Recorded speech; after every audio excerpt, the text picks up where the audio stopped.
I stood at the altar, bouquet trembling in my hands. 2 seats in the front row stayed empty, glaring at me like missing teeth in a smile. I kept glancing at the doors. They didn't open. Instead, my brother's voice echoed from the back, just loud enough for me to hear. They had better plans. He smirked like it was a private joke between us. The vows tasted bitter in my mouth after that. I smiled for the photos, but inside, something dark and steady began to grow. When I was a child, I believed my parents were unshakable pillars. I'd race home from school with drawings, and they'd pat my head, before hanging my brother's crooked stick figure on the fridge instead of mine. His has more personality, they'd say. I learned early to swallow disappointment, to live in the spaces they left empty for me. Still, I kept hoping. I thought maybe marriage, my marriage, would be the day they finally saw me. The call came 3 days before the wedding. Mom's voice was flat, almost bored. "Sweetheart, we won't be able to make it. Your brother's hosting a barbecue. He wants us there." I thought she was joking. "You're missing my wedding for burgers and beer?" Her laugh was short. "Family is important." I was family, wasn't I? On the day, I waited. Every footstep in the hallway made my heart leap, until it didn't. By the time I said "I do," I knew they had chosen him over me. Again. I didn't cry, I didn't scream, I didn't send a single message asking why. Instead, I started watching, listening. My brother had always been reckless with money. He bragged about investments he didn't understand, and I knew my parents helped him out whenever his ventures crashed. One night I overheard him on a call at a family dinner.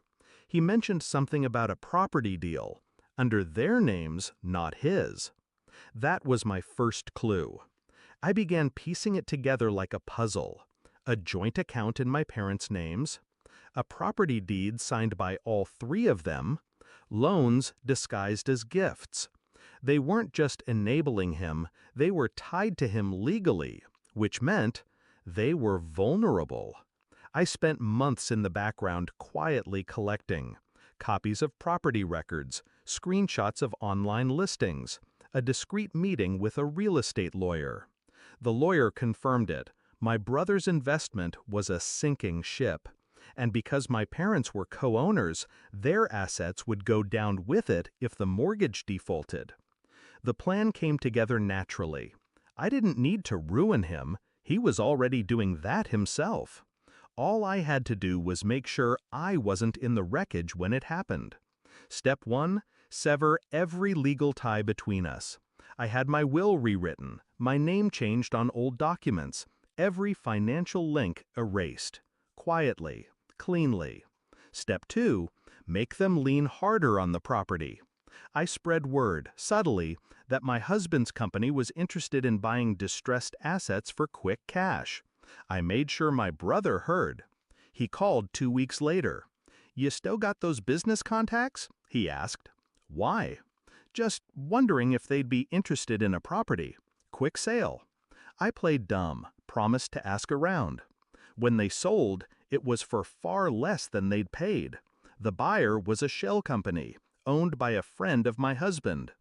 The mortgage debt still hung over them like a noose. Then came the interest rate hike. Payments doubled. My brother's other ventures collapsed. And suddenly, the 3 of them were drowning in letters from the bank. That's when I made my move. It was a Sunday lunch. I arrived uninvited, dressed in the same white dress I'd worn at the wedding. My husband waited in the car. Mom opened the door, startled. "Why are you—" "I thought I'd bring you something," I said, stepping past her. I placed a folder on the table. Inside, copies of the property sale, the debt records, and a foreclosure notice. Dad's face paled. "How did you?" "I told you once," I cut in, "family is important." My brother's jaw tightened. "You set us up." "No," I said calmly, "you set yourselves up. I just watched."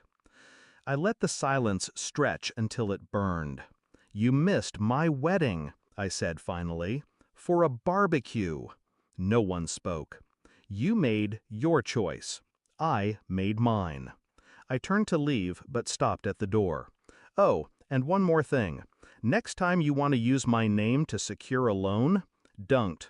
It doesn't exist anymore. They lost the house 6 months later. The bank took everything but the furniture. My brother moved into a dingy apartment. My parents stayed with distant relatives, people they'd barely spoken to in years. I didn't visit. I didn't call. People ask if I regret it. No. Regret is for mistakes, and I didn't make one. They taught me what family meant. I simply returned the lesson, word for word.